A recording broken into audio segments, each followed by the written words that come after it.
Crees que estás mejorando en la vida, pero quizás solo te encuentres en el segundo nivel de tu existencia. La mayoría de la gente muere sin siquiera salir de allí. Hay 4 etapas en la mente por las que todo ser humano pasa o debería pasar, pero pocas personas alcanzan la última. La mayoría se detiene a mitad de camino. Puede que incluso tú estés detenido ahora, creyendo que estás avanzando, y lo que es peor, cuanto más tiempo pasas en el nivel equivocado, tu vida se convierte en una versión distorsionada de quien debería ser. En este video, entenderás exactamente dónde estás en la vida, qué barreras invisibles te detienen y cómo seguir adelante. Abraham Maslow fue un psicólogo estadounidense que revolucionó nuestra comprensión de la motivación humana. En una época en que se veía la mente como algo mecánico o enfermo, Maslow desvió la mirada. No se centró en lo que nos hace mal, sino en lo que nos impulsa a crecer.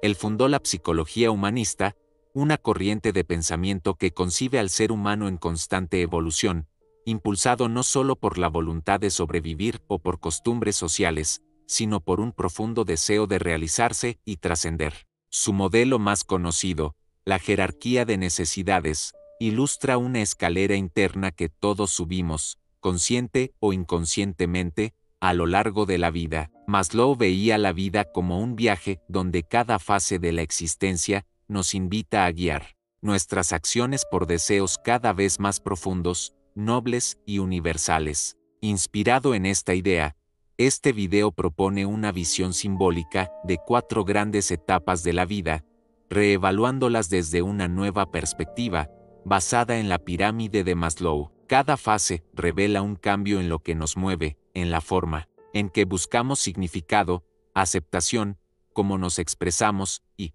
finalmente, cómo nos unimos a algo más grande que nosotros mismos. Esto no es solo sobre psicología, es sobre vivir con conciencia, tener claridad sobre dónde estamos y el coraje para seguir creciendo. Al inicio de la vida, somos completamente dependientes. Para sobrevivir, necesitamos cuidados externos, y la mente, aún adormecida, no se hace preguntas, solo busca ser aceptada, incluida, amada. Este es el espacio delimitador, alguien que copia, que se adapta, que construye su identidad a partir de lo que los demás esperan. Según Maslow, después de que se satisfacen las necesidades básicas y de seguridad, comida, refugio, estabilidad, surgen las necesidades de pertenencia y valoración. Los seres humanos desean sentirse parte de algo, ser notados, tener valor, ser deseados. En la fase de imitación,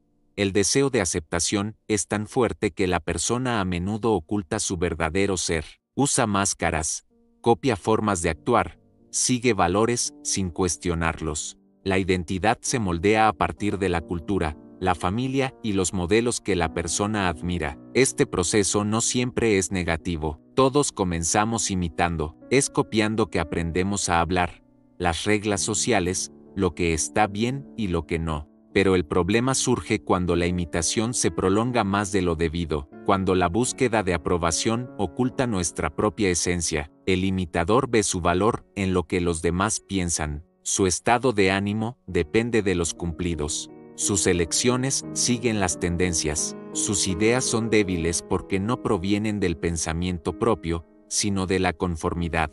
Maslow distingue 2 tipos de valoración: la externa, reconocimiento, posición social, admiración, y la interna, autoestima, confianza. En la fase de imitación, la externa domina, y cuanto más la persona depende del aplauso externo, más se debilita su estructura interna. Es aquí donde nacen las trampas de la comparación, la envidia, la vergüenza. Vivir para complacer es estar siempre actuando, y el alma no puede respirar en ese escenario. Lo más peligroso de esta fase es que puede parecer cómoda. La falsa sensación de pertenencia brinda un calor superficial, pero no alimenta. El aprecio ajeno proporciona un placer momentáneo, pero no un significado duradero. Y así, el imitador vive con la sensación de estar siempre un paso detrás de la felicidad. Algunos permanecen en esta fase toda su vida, pero para aquellos que se atreven a escuchar esa incomodidad silenciosa, incluso en medio de la aprobación, surge una inquietud que nos impulsa a la siguiente fase. Este es el punto en el que las necesidades de valoración empiezan a ceder el paso al objetivo más elevado de Maslow, la autorrealización. Para que la autorrealización emerja como el deseo principal, algo debe caer, el encanto de la aprobación externa. El explorador no niega la importancia de pertenecer, pero ya no está dispuesto a pagar el precio de ser falso para ser aceptado. Rompe con la comodidad, cuestiona viejas ideas, abandona costumbres, no por pura rebeldía, sino por ser fiel a lo que siente por dentro. Maslow describe a la persona autorrealizada como alguien que puede ser lo que debe ser.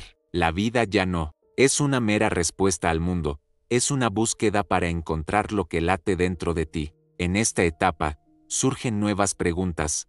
¿Qué me hace sentir verdaderamente realizado? ¿Qué hace vibrar mi alma, incluso si nadie aplaude? Maslow veía en la autorrealización la manifestación de la creatividad, espontaneidad y autonomía. El explorador no vive para seguir reglas, sino para descubrir su propia ley interna. Con el tiempo, esta búsqueda va más allá del yo. El explorador comienza a darse cuenta de que la autorrealización no es simplemente hacer lo que amas, sino amar lo que haces.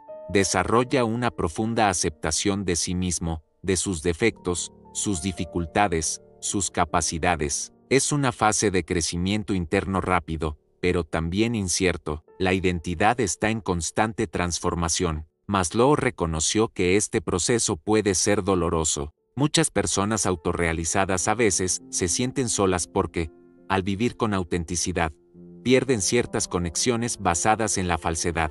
Sin embargo, ganan algo mucho más valioso, la conexión entre lo que está dentro y lo que está fuera. En este punto, la vida empieza a tener sabor propio. El explorador siente el placer de seguir su intuición para construir algo único, para vivir según sus propios valores. El éxito ya no se mide por la posición social, sino por la sensación de plenitud. Y la autoestima, ahora fuerte, crece silenciosamente, sin necesidad de demostrar nada a nadie. Esta fase no ofrece garantías, está llena de dudas, caídas, nuevos comienzos, pero también es la más rica de la mente humana. Para Maslow, la autorrealización no es un lugar fijo, sino un estado de fluidez, de constante mejora de lo mejor de ti. Y en cierto momento, el explorador deja de buscar solo para sí mismo y empieza a buscar un propósito que lo trascienda. Cuando esto sucede, surge el mártir. El explorador se encuentra a sí mismo, pero aún está centrado en su propio ser. En algún momento, este enfoque comienza a cambiar. La realización personal, que antes era el objetivo, ahora se convierte en una herramienta. Surge el deseo de dedicarse a algo más grande, una causa, un legado, una misión. Así nace el mártir, aquel que deja de lado los deseos propios en nombre de un objetivo superior. Esta es la fase en la que la autorrealización, según Maslow, alcanza su punto más alto. El potencial individual no es solo una forma de crear, sino un compromiso profundo con lo que puede ser hecho. El mártir no niega los placeres de la vida, pero comprende que el verdadero significado reside en la entrega. Utiliza su energía, tiempo y talento para algo que considera demasiado valioso como para ser ignorado. Maslow observó que, en la cúspide de la autorrealización, muchas personas se dedican intensamente a causas sociales, educativas, espirituales o familiares. No solo quieren ser felices, quieren ayudar al mundo a ser feliz también. El mártir, por lo tanto, es impulsado por un sentido interno del deber, no impuesto, sino elegido. Este es el escenario donde la palabra sacrificio adquiere un nuevo significado. Ya no es un sufrimiento forzado, sino una rendición voluntaria. El mártir elige el dolor cuando es el precio de algo valioso. Elige la renuncia cuando mantiene la integridad. Elige la lucha cuando protege lo que es importante. Aunque se centró en el crecimiento humano, Maslow sabía que la realización más profunda a menudo requiere esfuerzo, disciplina e incluso dolor. Lo que diferencia al mártir de la víctima común es la claridad del porqué. En este punto, la persona empieza a vivir la excelencia como una forma de afecto, el trabajo bien hecho, el cuidado de los detalles, el compromiso mutuo. Todo esto deja de ser vanidad y se convierte en una forma de amor.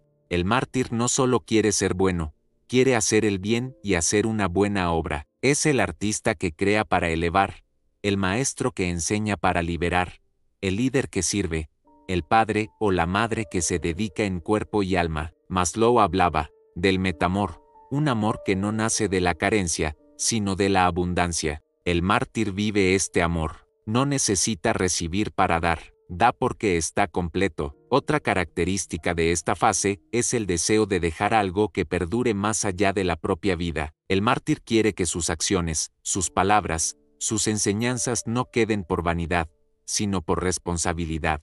Entiende que vivir bien es sembrar árboles bajo cuya sombra uno nunca podrá sentarse. Maslow elogiaba esta fase como la cúspide del logro humano, el momento en que una persona no prospera para sí misma, sino para el mundo. El mártir encuentra paz en el acto de la entrega. Incluso ante el dolor, siente que está donde debe estar, haciendo lo que tiene que hacer. Hay cansancio, sí, pero también dignidad. Hay sacrificio, pero también una fuerza que viene de adentro, la certeza de que todo está encendido, y cuando el cuerpo comienza a desacelerarse y la misión está cumplida, el espíritu se prepara para la última fase. El yo ya fue conocido, realizado y ofrecido. Ahora es el momento de dejarlo ir. Después de toda una vida de construcción, búsqueda, dedicación e impacto, aparece la última fase del viaje, la autotrascendencia. Abraham Maslow, en sus escritos posteriores,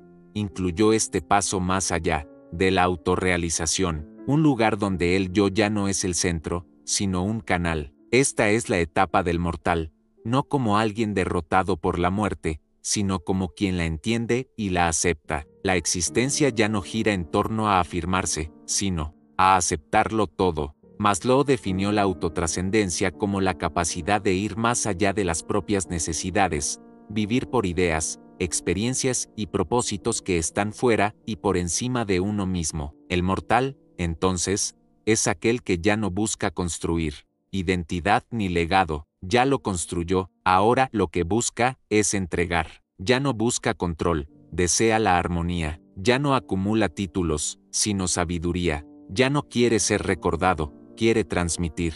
En esta etapa, hay menos hablar y más escuchar. El mortal observa, guía, enseña. La figura del anciano, el maestro, el sabio es el modelo principal de esta fase, y no se trata de edad, sino de madurez espiritual. Maslow relacionaba esta fase con las experiencias místicas, de belleza, de contemplación, momentos en que el ser humano se siente parte de algo vasto, infinito, brillante. La muerte que tanto asustó al imitador ahora se convierte en una compañera silenciosa, ya no es una enemiga, sino una maestra. El mortal encuentra sentido ya no en sí mismo, sino en la conexión del todo. Ve belleza en lo ordinario, valor en lo pequeño, la eternidad en el instante. El mundo deja de ser un lugar de conquistas y se convierte en un escenario de presencia. Maslow describía a las personas autotrascendentes como aquellas que viven experiencias intensas, estados de plenitud,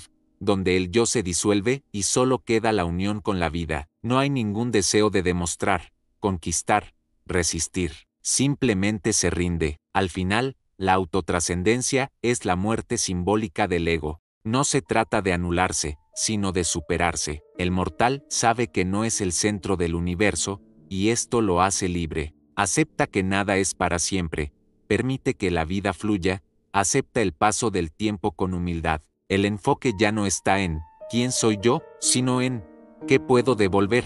La mayor herencia del mortal no es material, es espiritual. Son historias, consejos, valores. Es el legado de lo acumulado. Es la ligereza con que ve la muerte lo que inspira a los vivos a repensar la vida. Al llegar a la autotrascendencia, el ser humano no se disminuye, se expande, convirtiéndose en parte de lo eterno, y, por coincidencia, es en ese vacío donde se encuentra la plenitud final. La pirámide de Maslow es más que una lista de necesidades. Es un espejo del alma humana en su viaje por la vida, de la voluntad de ser aceptado hasta el silencio de ir más allá.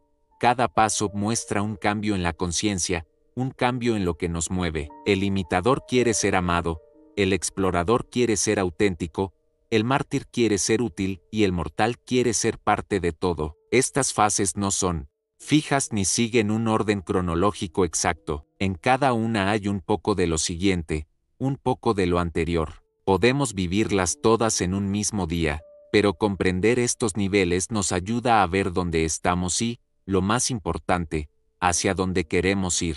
Para Maslow, la realización completa no era un punto final, sino una forma de vivir. Él creía que pocos alcanzan realmente la autorrealización, y menos aún la autotrascendencia, pero todos pueden caminar hacia ellas. ¿Qué nos detiene? El miedo, la complacencia, la distracción. ¿Qué nos motiva? El coraje, el dolor, el amor.